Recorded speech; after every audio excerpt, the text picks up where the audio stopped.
Naghahanap ng mga divers, no? Meron dito kay Kuya Dong, oh. Meron siyang pagong. Ito, Kuya Dong, ano ito? Ito, 702 yan. 702. Original. Original 702. Ah. Itong isa naman, Ito, 702 rin yan. 702. Kaso iba ang dial niya. iba ang dial. Itong isa, parehas lang din. Ito, 7 is to. 7S. Oh, original 7 is.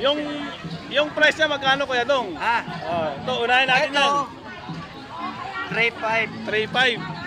Ito, 2.5. 2.5. Saka ito, 2.5. 2.5. Ito, 3.5. 3.5. Kuya Dong, tatanong ko lang, ba't makaiba yung presyo? Oh, iba-iba kasi ang ano niyan.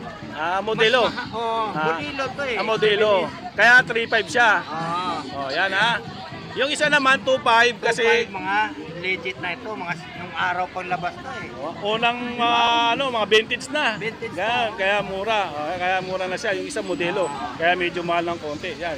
Kaya sa mga nagharap ng mga divers na Seiko, yan, hanapin niyo si Kuya Dong. Yan. Dito sa Carmen Planas, Divisoria. Yan. Yung pinaka-landmark niya, Peltras Bank, tapos sa Divisoria. Sakay lang kayo ng jeep, biyaheng Divisoria. Baba kayo ng Carmen Planas, sabihin niyo sa may Peltras Bank lang. Yan. 1.2. Marami siyang binibintang mga relo dito. Yan. Mga divers, mga G-Shock, yan, dami niyo mga idol. Yan. Mga Seiko, mga Seiko-nan, mga pambabae. 500 lang yan, 400. Tapos may tigsi 700 siya dito. Mga gandang klase din yan. Ayan, may Pusil, may Armani, yan.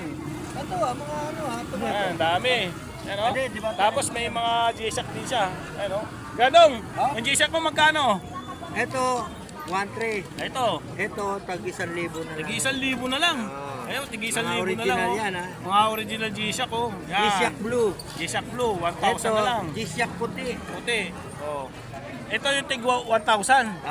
Ito. 1.3. 1,300. Yan, ha. Kamay. Yan, Hanapin nyo lang si Kuya Dong.